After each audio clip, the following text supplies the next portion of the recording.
Página 22, parte 1. Os hábitos dos indivíduos. O loop do hábito. Como os hábitos funcionam. No outono de 1993, um homem que mudaria radicalmente muito do que pensamos sobre os hábitos, entrou num laboratório em San Diego para uma consulta previamente marcada. Era um senhor idoso, pouco mais de 1,80 m de altura, bem alinhado numa camisa azul de botão. Seus cabelos brancos espessos teriam causado inveja em muitos reencontros de 50 anos de formatura. A artrite o fazia mancar de leve enquanto percorria os corredores do laboratório, segurando a mão da mulher, andando devagar, como se receoso do que cada novo passo traria. Cerca de um ano antes, Eugene Pauly, ou EP, como ele ficaria conhecido na literatura médica, estava na sua casa em Playa del Rey, preparando-se para o jantar, quando sua mulher mencionou que o filho deles, Michael, estava vindo visitá-los. Quem é Michael? Perguntou Eugene. Seu filho, disse a mulher Beverly. Aquele que nós criamos, sabe? Eugênio olhou para ela com um olhar vazio. De quem você está falando? Perguntou. No dia seguinte, ele começou a vomitar e a se contorcer de cólica abdominal. Dentro de 24 horas, sua desidratação estava tão grave que Beverly, em pânico, o levou ao pronto-socorro. Sua temperatura começou a subir, atingindo 40 graus enquanto ele transpirava, formando uma mancha amarela de suor nos lençóis do hospital. Ele ficou delirante, depois violento, gritando e empurrando quando as enfermeiras tentavam dar uma injeção intravenosa no seu braço. Só depois de sedá-lo é que um médico conseguiu cravar uma agulha comprida entre duas vértebras da base de sua coluna e extrair umas poucas gotas de líquido Que palavras? O líquido cefalorraquidiano. Líquido cefalorraquidiano. Então, o médico que realizou o procedimento percebeu na mesma hora que havia um problema. O fluido ao redor do cérebro e dos nervos espinhais é uma barreira contra infecções e ferimentos. Em indivíduos saudáveis, ele é translúcido e corre rapidamente, movendo-se num fluxo quase sedoso através de uma agulha. A amostra da coluna de Eugene era turva e pingava devagar, como se estivesse cheia de sujeira microscópica. Quando os resultados voltaram do laboratório, os médicos de Eugene descobriram por que ele estava doente. Estava sofrendo de encefalite viral, uma doença relativamente comum que causa feridas, bolhas e infecções leves na pele. Em casos raros, no entanto, o vírus pode traçar um caminho até o cérebro, provocando lesões catastróficas conforme devora as delicadas dobras de tecido onde nossos pensamentos, sonhos e, de acordo com alguns, nossas almas residem. Os médicos de Eugene disseram a Beverly que não havia nada que eles pudessem fazer para reverter o estrago já feito. Porém, uma grande dose de medicamentos antivirais talvez evitasse que o vírus se espalhasse. Eugênio entrou em coma e durante 10 dias esteve à beira da morte. Aos poucos, conforme as drogas foram combatendo a doença, sua febre baixou e o vírus desapareceu. Quando ele finalmente acordou, estava fraco e desorientado, e não conseguia engolir direito. Não conseguia formar frases e às vezes ficava ofegante, como se tivesse esquecido momentaneamente como se respira. Mas ele estava vivo. Por fim, Eugênio estava bem o bastante para passar por uma bateria de testes. Os médicos ficaram surpresos ao descobrir que seu corpo, incluindo seu sistema nervoso, parecia em boa parte ileso. Ele conseguia mexer os membros e reagia a sons e luzes. Tomografias cerebrais, no entanto, revelaram sombras nefastas próximas do centro de seu cérebro. O vírus destruíra um trecho oval de tecido perto de onde o crânio encontrava a coluna vertebral. Talvez ele não seja mais a pessoa que você lembra. Um dos médicos avisou a Beverly, a esposa dele, né? Você precisa estar preparada caso o seu marido não exista mais. Eugênio foi transferido para outra ala do hospital. Dentro de uma semana já engolia com facilidade. Mas outra semana e ele começou a falar normalmente, pedindo gelatina e sal, mudando de canal na televisão e reclamando das novelas chatas.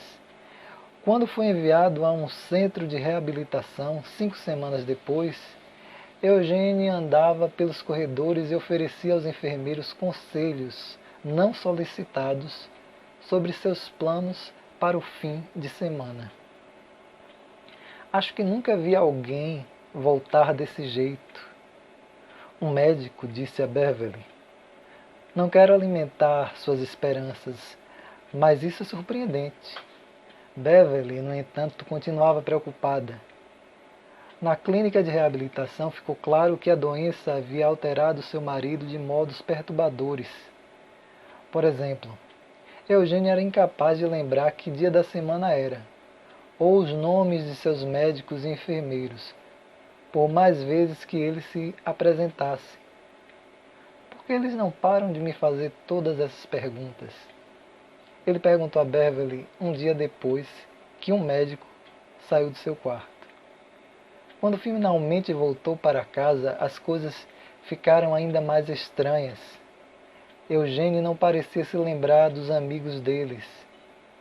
Tinha dificuldade de acompanhar conversas. Às vezes de manhã saía da cama, andava até a cozinha, fritava bacon e ovos para comer, depois voltava para debaixo das cobertas e ligava o rádio. 40 minutos depois, fazia a mesma coisa. Levantava, fritava bacon e ovos, voltava para a cama e mexia no rádio. Depois fazia tudo de novo. Assustada, Beverly procurou a ajuda de especialistas, entre os quais um pesquisador da Universidade da Califórnia, em San Diego, especializado em perda de memória. E foi assim que num dia ensolarado de outono, Beverly e Eugênio se viram num prédio indistinto no campus da universidade, lentamente caminhando de mãos dadas por um corredor. Eles foram conduzidos a uma pequena sala de exames. Eugênio começou a conversar com uma moça que estava usando um computador. Trabalhei com eletrônica ao longo dos anos e fico impressionado com tudo isso. Ele disse, apontando para a máquina em que ela estava digitando. Quando eu era mais novo, essa coisa teria sido instalada em 2 suportes de 1,80 m ocupando essa sala inteira. A mulher continuou digitando. Eugênio deu uma risadinha. Isso é incrível, ele disse. Todos esses circuitos impressos e díodos e tríodos. Na época em que eu trabalhava com eletrônica, teria 2 suportes de 1,80 m segurando essa coisa. Um cientista entrou na sala e se apresentou. Perguntou a Eugênio que idade ele tinha. Oh, vejamos, 59 ou 60.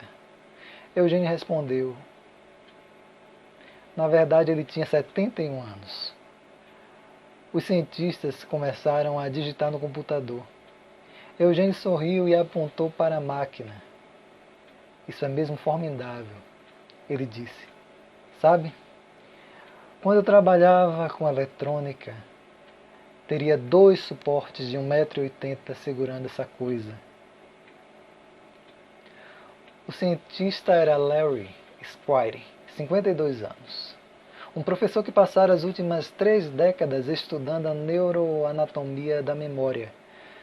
Sua especialidade era explorar como o cérebro armazena acontecimentos. Seu trabalho com Eugene, no entanto, logo lhe revelaria um novo mundo e para centenas de outros pesquisadores que remodelaram nossa compreensão de como os hábitos funcionam, os estudos de Squire mostrariam que mesmo alguém incapaz de lembrar sua própria idade ou de quase qualquer outra coisa pode desenvolver hábitos que parecem inconcebivelmente complexos, até você perceber que todo mundo depende de processos neurológicos semelhantes todos os dias.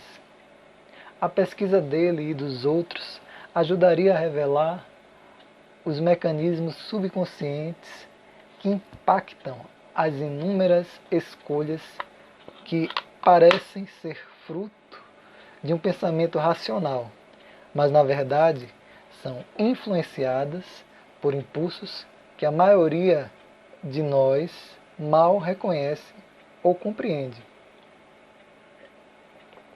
Quando Squire conheceu Eugene, já fazia semanas que ele vinha estudando imagens de seu cérebro. Os exames indicavam que quase toda a lesão dentro do crânio de Eugene se limitava a uma área de 5 centímetros, perto do centro da cabeça. O vírus destruíra quase inteiramente seu lobo temporal medial, uma faixa de células que os cientistas suspeitavam ser responsável por todo tipo de tarefa cognitiva, tais como a lembrança do passado e a regulação de algumas emoções. A totalidade de destruição não surpreendeu Squire. A encefalite viral consome tecido com uma precisão cruel, quase cirúrgica.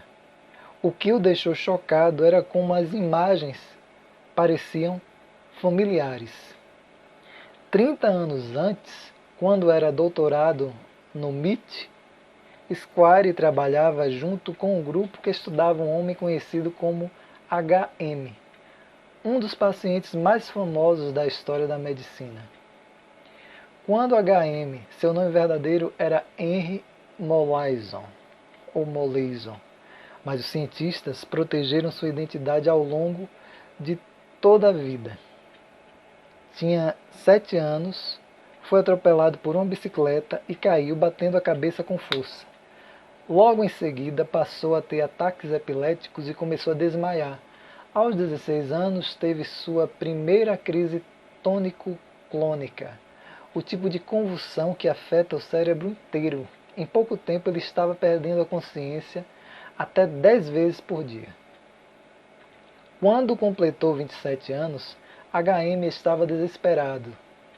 Os medicamentos anticonvulsivos não tinham ajudado. Ele era inteligente, mas não conseguia permanecer no emprego. Ainda morava com os pais. HM queria levar uma vida normal. Por isso procurou a ajuda de um médico cuja tolerância com experimentos era maior que seu medo de cometer um erro médico. Estudos haviam sugerido que uma área do cérebro chamada hipocampo talvez exercesse um papel nos ataques epiléticos. Quando o médico propôs fazer uma incisão na cabeça de HM, levantar a seção frontal do seu cérebro e com um pequeno canudo sugar de dentro do seu crânio o hipocampo e parte do tecido ao redor, HM deu seu consentimento. A cirurgia aconteceu em 1953 e quando HM se recuperou, seus ataques epiléticos diminuíram. Quase de imediato, no entanto, ficou claro que seu cérebro tinha sido alterado radicalmente. HM sabia seu nome e que sua mãe era irlandesa.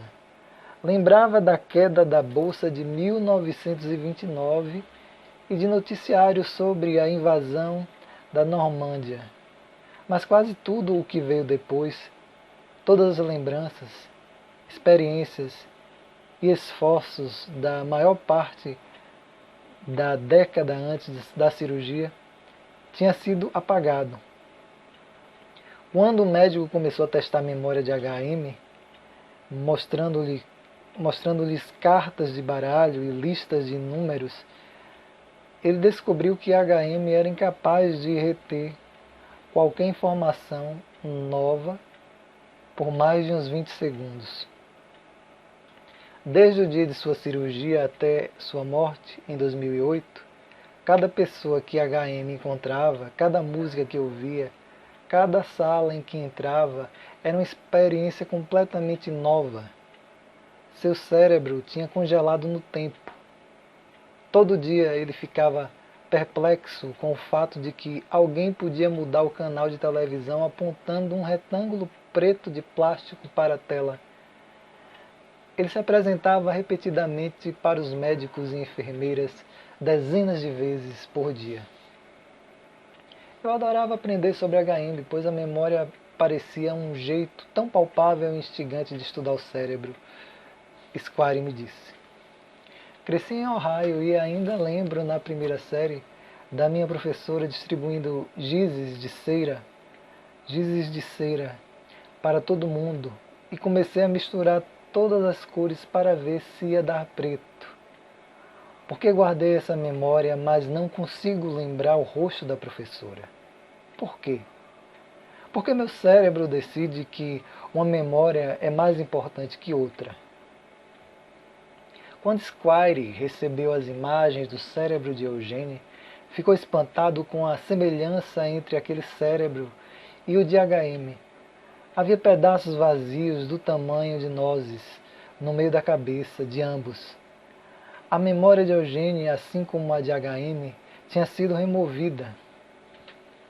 Conforme Squire começou a examinar Eugene, no entanto, viu que aquele paciente era diferente de HM.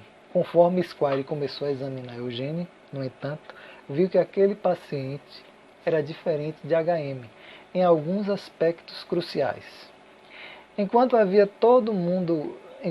quase todo mundo percebia, minutos após conhecer HM, que havia alguma coisa muito estranha, Eugene conseguia travar conversas e realizar tarefas que não alertariam um observador casual de que havia algo errado. Os efeitos da cirurgia de HM tinham sido tão debilitantes que ele passou o resto da vida internado. Eugênio, por outro lado, morava em casa com a mulher. HM não conseguia travar conversas de verdade. Já Eugênio tinha a habilidade impressionante de conduzir quase qualquer diálogo para um tema que ele ficasse à vontade para discutir longamente, tal como satélites. Ele trabalhava como técnico para uma empresa aeroespacial ou as condições climáticas.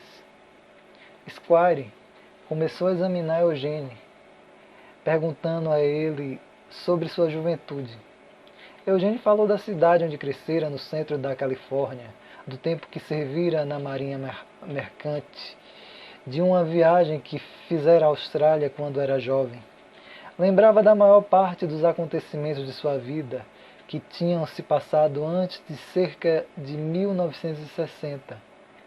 Quando Squire perguntava sobre décadas posteriores, Eugênio educadamente mudava de assunto e dizia que tinha dificuldade de lembrar de alguns acontecimentos recentes. Squire realizou alguns testes de inteligência e descobriu que o intelecto de Eugênio ainda era aguçado para um homem incapaz de lembrar das 3 últimas décadas. Além disso, ele ainda tinha todos os hábitos que adquirira na juventude. Por isso, sempre que Squire lhe dava um copo d'água, ou elogiava por uma resposta especialmente detalhada, Eugênio agradecia e retribuía elogio. Sempre que alguém entrava na sala, se apresentava e perguntava como tinha sido seu dia. Mas quando Squire pediu que Eugênio memorizasse uma série de números ou descrevesse o corredor em frente à porta do laboratório, o médico descobriu que seu paciente não conseguia reter nenhuma informação nova por mais de um minuto. Quando alguém mostrava a Eugênio quando alguém mostrava a Eugênio fotos de seus netos, ele não fazia ideia de quem eram. Quando Squire perguntava se ele se lembrava de ter ficado doente, Eugênio dizia que não tinha lembrança alguma de sua doença, nem da estada no hospital. Na verdade, Eugênio quase nunca lembrava que estava sofrendo de amnésia. Sua imagem mental de si mesmo não incluía a perda de memória, e já que ele não conseguia se lembrar da lesão, não conseguia conceber que havia algo de errado. Nos meses após conhecer Eugênio, Squire realizou experimentos que testavam os limites de sua memória. A essa altura, Eugênio e Beverly tinham se mudado de Playa del Rey para San Diego, para ficar mais perto da filha. Squire, muitas vezes, os visitava para fazer exames. Um dia, Squire pediu que Eugênio esboçasse uma planta de sua casa. Ele foi incapaz de desenhar um mapa rudimentar mostrando onde ficava a cozinha ou quarto. Quando você levanta da cama de manhã, como sai do quarto? Squire perguntou. Olha, disse Eugênio, não sei direito. Squire tomou notas em seu laptop. Enquanto o cientista digitava, Eugênio se distraiu. Olhou de relance para o outro lado da sala, então se levantou, andou até o corredor e abriu a porta do banheiro. Uns poucos minutos depois, Squire ouviu a descarga, a torneira aberta e Eugênio enxugando as mãos nas calças, voltou para a sala e sentou-se outra vez na cadeira ao lado de Squire. Esperou pacientemente pela próxima pergunta. Na época, ninguém se perguntou como um homem incapaz de desenhar um mapa de sua própria casa conseguia achar o banheiro sem hesitação. Mas essa pergunta, e outras parecidas, acabariam levando a uma série de descobertas que transformaram nossa compreensão do poder dos hábitos,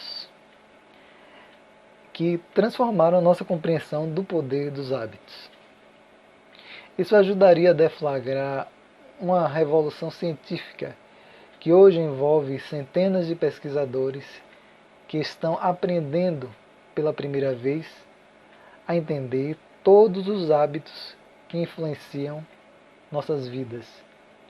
Quando Eugênio sentou-se à mesa, olhou para o laptop de Squire. Isso é impressionante, ele disse, apontando para o computador.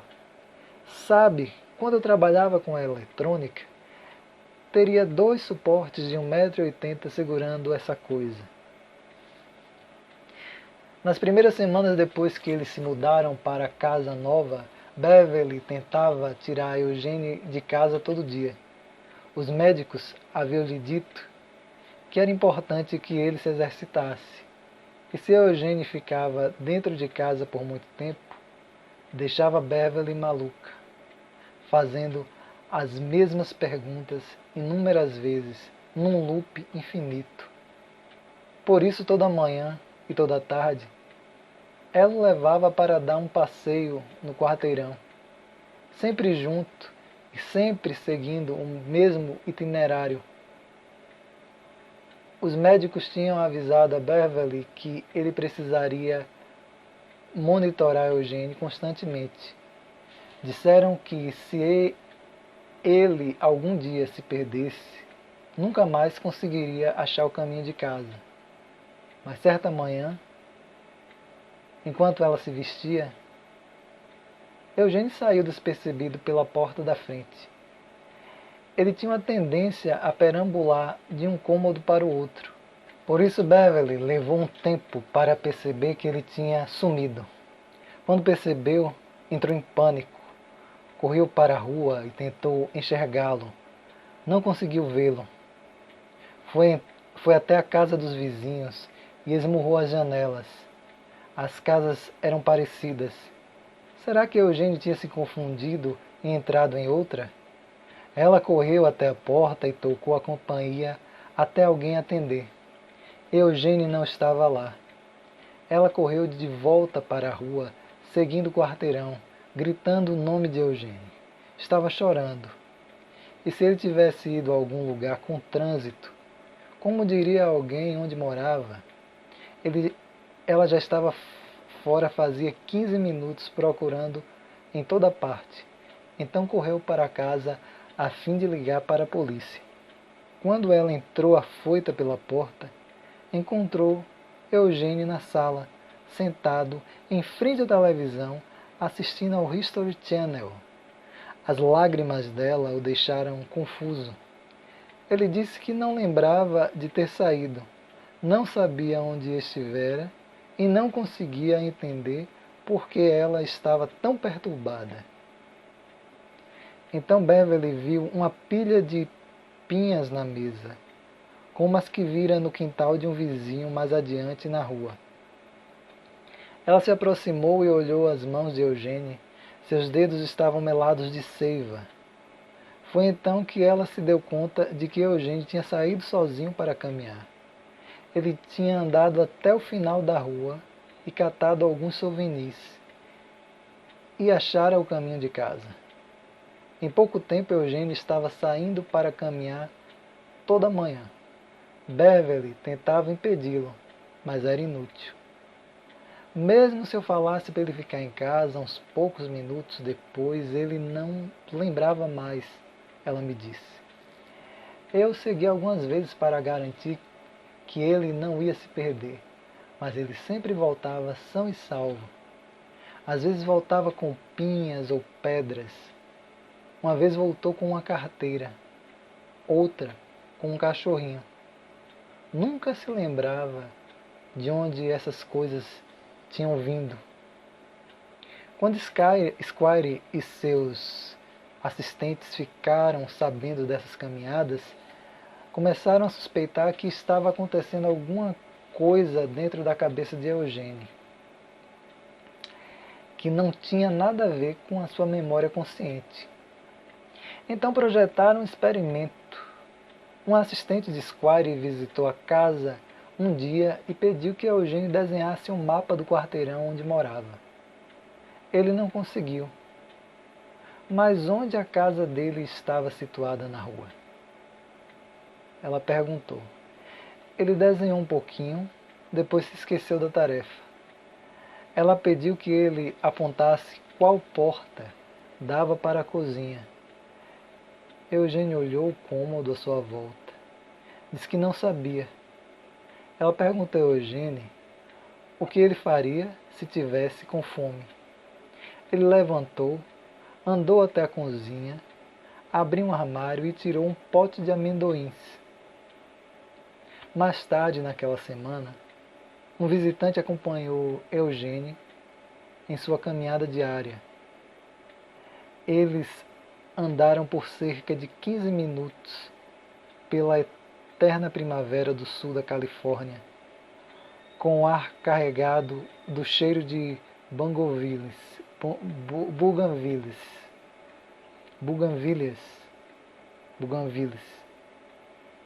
Eugênio não falou muito, mas sempre guiava o caminho e parecia saber aonde estava indo. Nunca pedia informações. Quando eles dobraram a esquina perto da casa dele, o visitante perguntou a Eugênio onde ele morava. Não sei exatamente, respondeu. Então seguiu pela sua calçada, abriu sua porta da frente, entrou na sala e ligou a televisão. Ficou claro para Squire que Eugênio estava absorvendo informações novas. Mas onde dentro de seu cérebro estavam morando essas informações? Como alguém podia achar um pote de amendoins quando não sabia dizer onde ficava a cozinha? Ou achar o caminho de casa quando não fazia ideia de qual casa era sua. Como Squire se perguntou os novos padrões comportamentais, como Squire se perguntou, os novos padrões comportamentais estavam se formando dentro do cérebro avariado de Eugênie. Continua na página 34, a parte 2 do capítulo 1.